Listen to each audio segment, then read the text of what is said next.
ഇല്ല, എനിക്കിത് അരുന്ധതിയോട് ചോദിച്ചേ പറ്റൂ. ചേച്ചി എന്നെ തടയരുത്. ഈ രാത്രി തന്നെ എനിക്ക് ചോദിച്ചേ പറ്റൂ.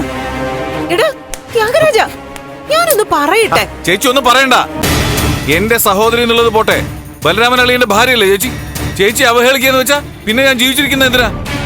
എനിക്ക് അവരോട് ചോദിക്കണം. തീർക്കും ഞാൻ ഇന്ന് അവരെ. ത്യാഗരാജ, ഞാനൊന്ന് പറയട്ടെ. ചേച്ചി എന്നെ വിട്ടെ. എടാ, ചേച്ചി ഞാൻ പറയുന്നൊന്ന് കേക്ക്. ഇതൊരു പ്രശ്നമാക്കാൻ പ്രഭയ്ക്ക് ഒരു താല്പര്യമില്ല. അതുകൊണ്ട് തന്നെ ഇതൊരു ഇഷ്യൂ ആക്കണ്ട.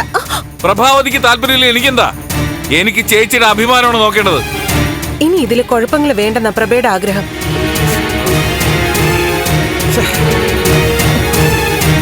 ഒരു കാര്യം ചെയ്യാം, നാളെ ഞാൻ പ്രഭയെ വിളിക്കാം.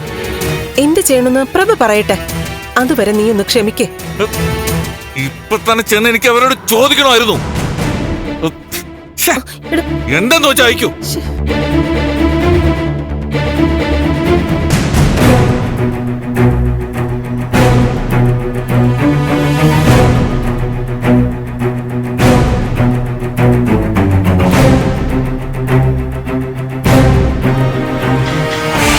നന്ദു, ഞാനൊന്ന് പറയട്ടെ. ദേവി ഒന്നും പറയണ്ട, ഞാൻ അവനോട് ചോദിക്കാൻ പോവാ. എന്റെ അമ്മയെ പെരുവഴിയിൽ അപമാനിച്ചിട്ട് കുടുംബത്തിലെ സമാധാനം എന്ന് പറഞ്ഞ് കൈയും കെട്ടിയിരിക്കാൻ എന്നെ കൊണ്ട് പറ്റത്തില്ല. പണ്ട് അമ്പലത്തിൽ വെച്ച് ഞാൻ അവന് തല്ലു കൊടുത്തതാ. അതെന്റെ തെറ്റിദ്ധാരണയായിരുന്നു. ഇനിയിപ്പോ അറിഞ്ഞുകൊണ്ട് തന്നെ അവനുള്ള മറുപടി കൊടുത്തേ പറ്റൂ. നന്ദ, നീ ഒറ്റയ്ക്ക് പോണ്ട, ഞാനും വരാം. നമുക്ക് ഒരുമിച്ച് പോവാം. വാച്ച നന്ദ, നീ ഒന്ന് നിക്ക്.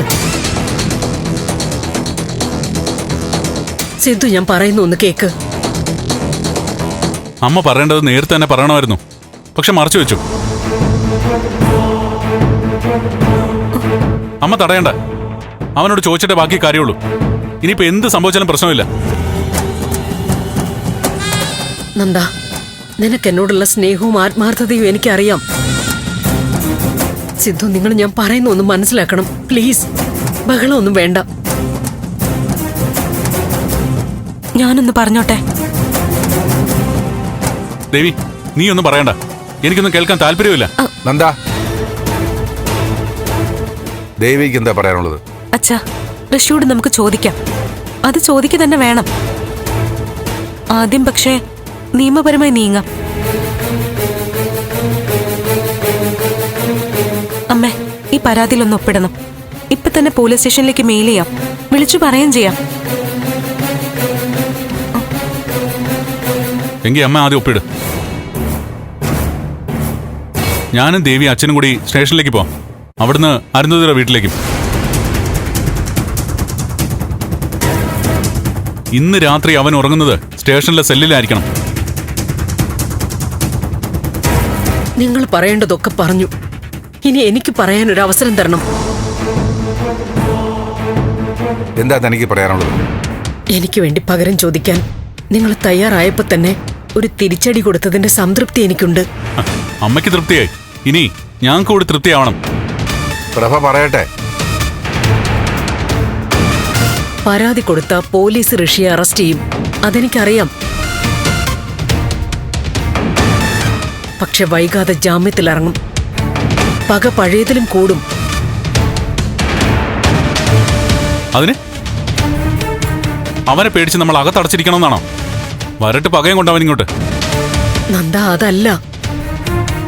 ഒരു ബഹളമൊക്കെ നമ്മുടെ ഭാഗത്തു നിന്നുണ്ടാവാൻ ആഗ്രഹിച്ച് നടക്കുക ആ പയ്യൻ. അവനിതിനെ കൂടുതൽ മുകളിലേക്ക് കൊണ്ടുപോകണം.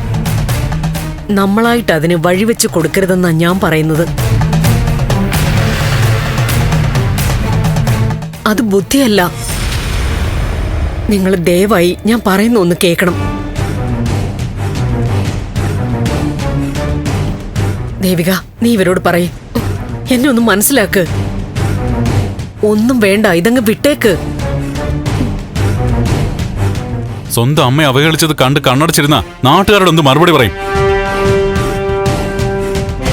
ഒരു പ്രശ്നം നമ്മൾ പ്രതികരിക്കാൻ പോകുമ്പോ നാട്ടുകാർ കൂടുതലായിട്ട് അറിയും.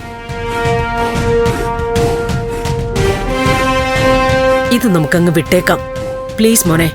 അമ്മേ, ഈ കാര്യത്തിൽ ഇനി ഒറ്റ കോംപ്രമൈസും ഇല്ല. ഒന്നുകിൽ തിരിച്ചടിക്കണം, അല്ലെങ്കിൽ നിയമപരമായിട്ട് മുന്നോട്ട് പോകണം. നന്ദ, പ്രഭ പറയുന്ന അങ്ങനെ തള്ളിക്കളയണ്ട.